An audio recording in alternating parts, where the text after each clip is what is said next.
Hello, everybody. Welcome to the World of Wolfhawk Show podcast. And yes, this is my first take on just doing a podcast, just saying what I want to say about video games and stuff like that. So please enjoy and have fun. And it's just 30 minutes. Don't worry, guys. It's not that long of a podcast. I got to get used to talking in the microphone again and stuff like that. So please have patience and thank you for watching the World of Wolfhawk Show this long. I mean, you guys have been with me as viewers for a very long time, and I've always changed a little bit and stuff like that. So thank you guys for watching my show and supporting my show and supporting what I do. The game that's going to be featured is multiple games, so you're going to see multiple game footages on the PC side for right now, captured from action gameplay. And I already recorded the podcast, so the podcast is already done. But I still got to work on the game footage and stuff like that. So we're going to go ahead and get into the podcast, and you won't see any game footage this time around, but next time you will. All right, take care. Hello, everybody. Welcome to my podcast. So this is the World of Wolfhawk Show, and today we are going to be talking about just some short stuff. Just this is going to be like a 30-minute podcast. Um, Today I want to go ahead and talk about the Nintendo Direct, and that was for basically way back in when before the system launched. And yeah, it actually has had a rocky start, but the thing is, actually most systems out there actually have rocky starts. So the thing is, yeah, I was actually pretty happy about the games that they actually showed in the presentation. I'm always happy about the Nintendo Directs for various reasons that I'm happy with the Direct is I'm a person that is shopping for new games, and every time I watch a Nintendo Direct, it kind of helps me say, okay, there's some killer IPs in this direct, and I want to play them. Now, sometimes I always end up watching other YouTubers, and that ends up hurting me a lot because the thing is, the community of the video game and the video game community is can be such a bastard at times that they don't want to be giving certain games a chance and stuff like that. And the thing is, these are games. These are games, even though you may not want to play them, other people do want to play them, and they're like, they want to hear you be like, yeah, that's a cool game. That's a cool game. But I'm not going to play it, but you guys will. So you might want to check that out and stuff like that. If a YouTuber says that, then that's actually a good thing that they actually do. Um, Other than YouTubers, there's been a lot of misdirection going on with what's going on in the terrorist situation. With this is basically the political video game part of the show, where I'm going to talk about video games in general. Um, there's there's actually been delays for the pricing of these systems going forward. Like just recently, Xbox just announced another price increase. Now, these companies are using the tariff situation because the thing is, they don't want to listen to Donald Trump because they're so progressive.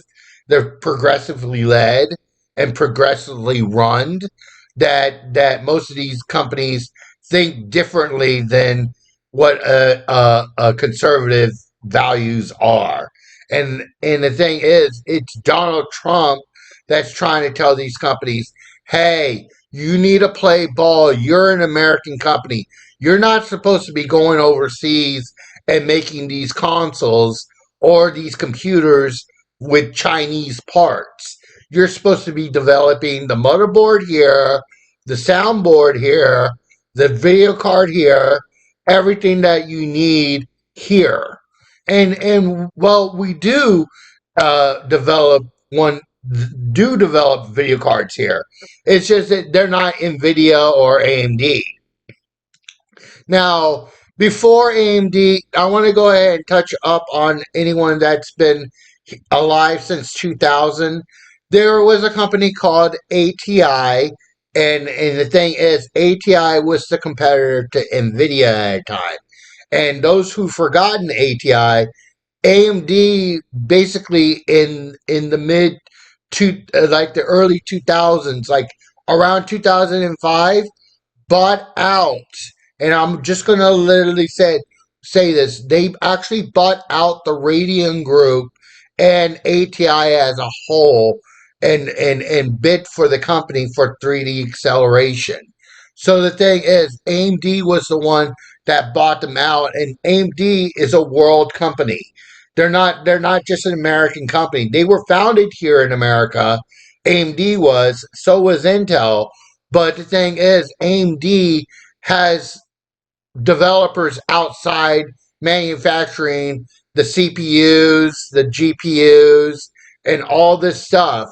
Most of the stuff they want to do comes from China because there's a lot of Chinese people that are very, very intelligent, and they want that intelligence when it comes to making a processor. Asia builds the future, okay? They want to build the future. They want to make us happy with the products that we love, and they want to build quality products.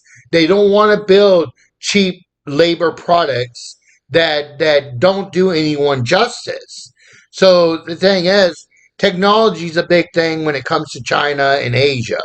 And that's what you guys have to understand, is why Donald doesn't understand that you could tariff China all you want. The fact is, China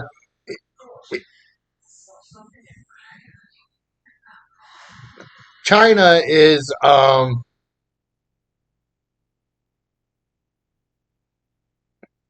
China is basically the leading to a global technological advancement, which is they're big on AI right now. AI is the new thing that they want to push out the door, where it makes our lives more easier. And it's not the doomsday AI, it's a brand new AI with human intelligence in it and stuff like that. So they're trying to, you know, make it to where the computer is actually more smarter. So that way, just to let you know, you may, like with your grocery list or something like that, something basic, something that you may not even think you need. And that's what the AI does. So when it comes to the video games and stuff like that, yes, Microsoft is going to push AI onto us, and Nvidia is going to push AI onto us. AMD is going to push AI onto us, and pretty soon the computer's going to be so smart that it's going to recommend games for us that we want to play, that are right up our alley and stuff like that, to help us decide on what to buy and what not to buy.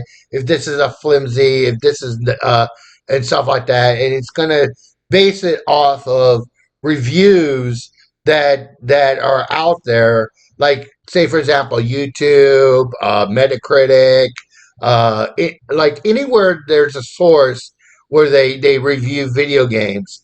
And the thing is, we actually have a thing in journalism where they're actually not doing what they're supposed to do, which is what they used to do back in the day, is actually tell us about the video game and stuff like that. And it's mostly they're telling us about the feelings. They're telling us about other things and stuff like that that have nothing, no meaning to video games. It's like I was like, when did this portray to the video game? You know what I mean? And stuff like that. So that's what I'm trying to say is back to the subject at hand is that video games are coming to a new frontier, a new wave, as you so willingly put it. And the thing is, we're just jumping aboard on here. A lot of us are trying to fight that all digital future, and I'm telling you that it's probably pointless at this time that you're fighting the all digital future because it's inevitable. I mean, do you have you seen the hard drives that are out there on the PC market? Like on the PC, they have one drive that is 24 gigabytes. Let me repeat that again. 24 gigabytes in a hard drive that is 72 RPM, which is the normal hard drive speed of a regular hard drive other than a solid state drive. You could get all the storage you want, so you could do your shows, you could do your podcasts, you could do whatever you want, and have that ultimate freedom in the end. So yes, I would say that is where Microsoft, Nintendo, and Sony are looking into. They're looking into all these categories that PC is offering, and they're saying, okay, what can we and what can we not offer? So Nintendo decided to go ahead and go with the Switch 2, which is the tablet format, which I applaud them. I would say that's good that they're continuing the tablet because number one, if you look at our mobile devices, we have a freaking iPod. Do you understand? We have a tablet that's an iPod, and Nintendo's looking at that and they're saying, well, we could design a better iPod, but mainly for video games. And it doesn't have to be that gigantic screen that the iPad has. I'm saying iPod, but I'm saying iPad, and they're Nintendo is trying to be the better Apple, and they're trying to give us more games, more stuff, and they may end up having to, you know, up their. They may have to end up upping their. Shoot, I lost all train of thought. Sorry about that, guys. They may have to end up upping their prices for these games and going back to what worked back in the 90s. Now, most gamers saying, why the hell are they going back to the 90s? Well, it's because of the tariffs and stuff like that, and what it means to manufacture a cartridge. Trust me, cartridges are not cheap. They're not cheap at all. And the thing is, Nintendo knows that they made a cartridge, a 64 gig cartridge. They also made a game key card and a couple other things. And right now, the gaming community is pretty much complaining about all these on a storefront, and they're saying, "Oh, boycott the Nintendo Switch. Oh, stay away from Nintendo. They're evil now," and stuff like this. And you guys gotta stop because number one, you need to realize that I speak for the gamer that actually wants to own these products, and the thing is. They may just end up ignoring you guys anyway and buying the hardware anyway because they really want to own it. They want to play the Nintendo Switch 2. They want to see for themselves what this hype was all about and stuff like that. Is it a really good console? And are the games going to be really, really good? And stuff like that. So technically you didn't stop people from buying the Nintendo Switch 2. I mean, like I said, I don't think YouTube has a very big uh, a very big hit on where the industry goes and how Nintendo sits back and laughs because number one, Nintendo is laughing at this because they're going, yeah, but just to let you know, little Rick over here wants a Switch, and God damn it, uh, the parent of little Ricky over here is gonna buy the Switch. So yeah, so technically they have Switch One and Switch Two on the market, and the thing is, you could end up owning both of them. Hell, I mean, I'm waiting for next year, guys. In truth, I'm waiting. I will wait a year and a half until more games show up. I'm not one of those people where I feel like I need to have the newest thing right then there, or I feel like I'm going to be left out because number one, that's no longer the case these days. It's not running out to own the new toy anymore and stuff like that just to beat your friend and stuff like that and say, "Oh yeah, I own that now. I own this. I own that." And there's nothing you can do about it because you're poor and I'm not so poor and stuff like that. It's not like that nowadays, guys. It's not like that at all. In fact, it's a lot more harder to decide on what consoles you want to buy because in truth, I would say you guys that ran away from Microsoft, you should really go back to Microsoft and get an Xbox Series X before it's too late. I mean, I'm speaking to those people that bought an Xbox during the Xbox 360 era. You should go out and buy and support Series X.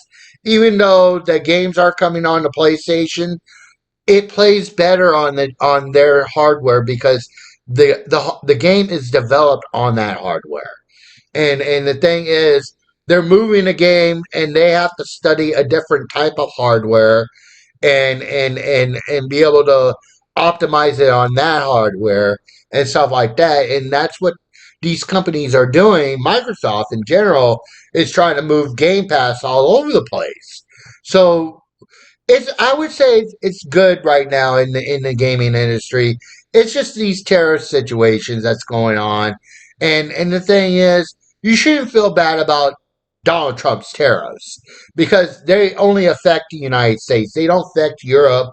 They don't affect anywhere else. They really don't. So yeah. Thank you guys for listening to part one. We will be back in part two in just a minute. Hello, everybody. Welcome back to part two of the podcast, and we're going to go ahead and do some topics that I want to talk about. We'll go ahead and start with the Nvidia news. Nvidia is Nvidia. As you guys know, I'm always a big fan of Nvidia.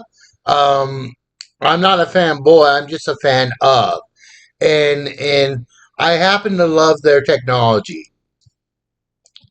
So let's see what type of news. Uh, uh, oh, okay. Well, this just got announced. This just got announced. A, Nvidia and Intel are going to develop AI infrastructure and personal computing products. So this is good because I have fond memories of my experience with an NVIDIA setup. And the thing is, my experience and my memory was um, with pretty much a Dell computer. It was a Dell Dimension computer.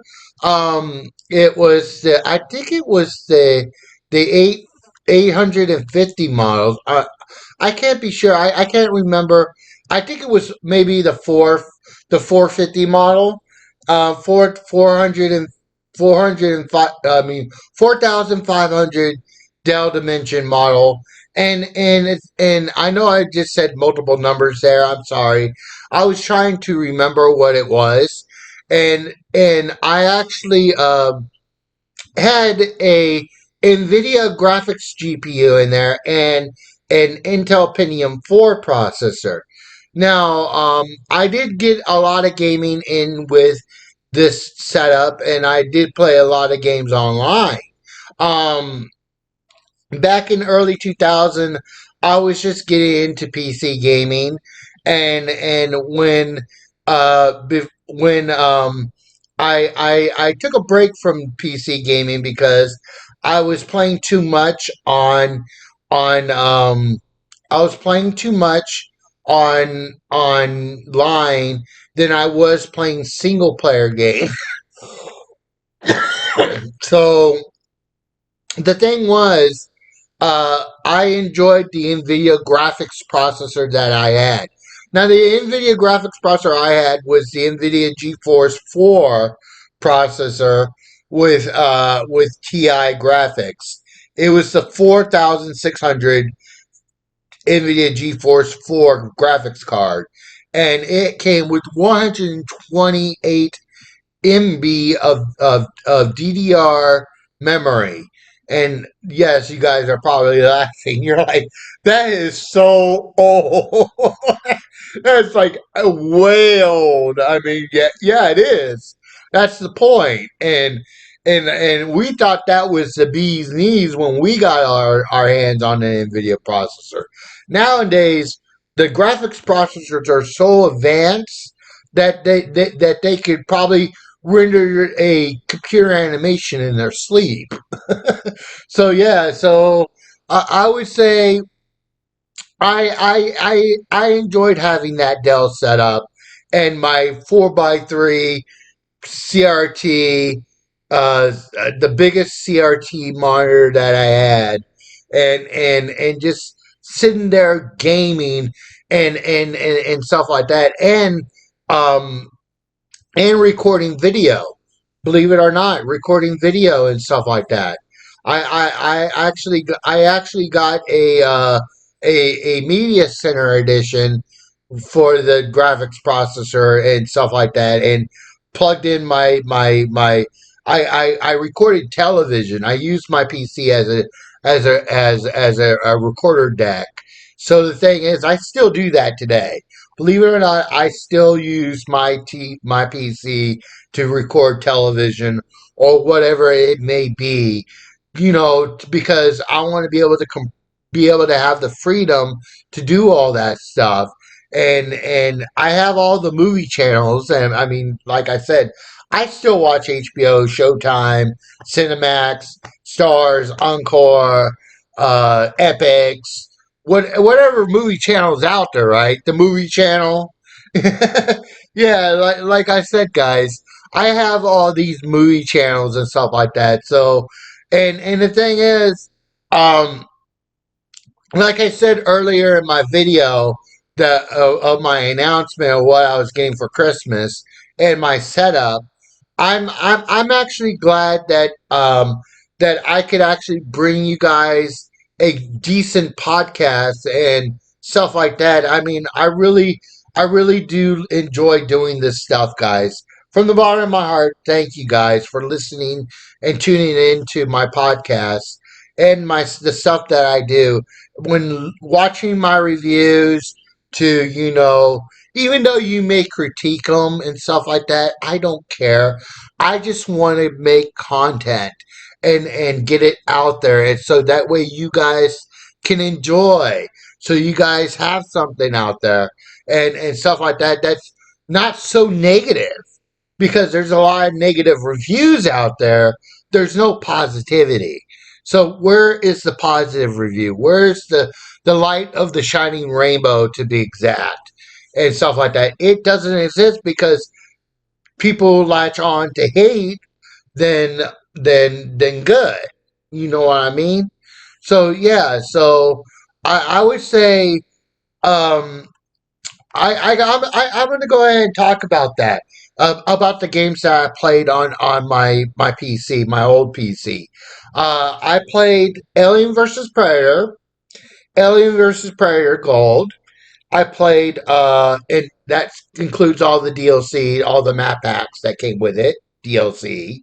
Um, I also played the Medal of Honor series, which is there was like about five five of them on PC. It was Medal of Honor, Allied Assault, uh, I think Spearhead. Then there was another one following Spearhead, uh, um, and then Pacific Assault. So yeah, I played almost all the Medal of Honors on PC, and I never went to I didn't know that much about Call of Duty, but yes, I did play Call of Duty on my PC. I actually owned the original Call of Duty. Call of Duty 1 is where I started, guys. That my journey with Call of Duty started on PC, not on the console. So yeah, you guys started on the console. I started on PC back in 2001. So let's see here. What else games did I play? Oh yeah. I played AVP 2. I played Quake, Quake 2, Quake 3, Quake 4. I played what was it? What was I had a lot of video games on the PC, but those were some of the ones that I actually played, and I actually played Unreal Tournament. I love Unreal Tournament 2003. I love the music in that game. I love the video game itself. I will go nuts if you literally put that game right in front of my face. I would literally go nuts. So yeah, that game I is a guilty pleasure, and other stuff that I got into and stuff like that. So yes, back in early 2000, I was pretty much into PC, and my graphics accelerator, the one that I started with, was the All in Wonder series by ATI. It was the All in Wonder 128 Pro, and it was a good graphics card. Actually, you could record decent video with this graphics card. It was before the PCI Express time. This was before the PCI Express. It was on a PCI bus, and I actually bought this card and just sat there and record my television broadcasts and stuff like that. I always wanted to upgrade my hard drive because I needed more space to record my television shows and stuff like that. Um, those were the days, of course, most people want to talk about, and this is not in video game related news, is the pirating that happened back in those days. Yes, we had Napster, uh, we had, we had,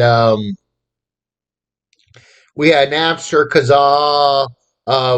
There's a lot of places that were open share, and it still goes on today. So, all right, guys, that's it for the show.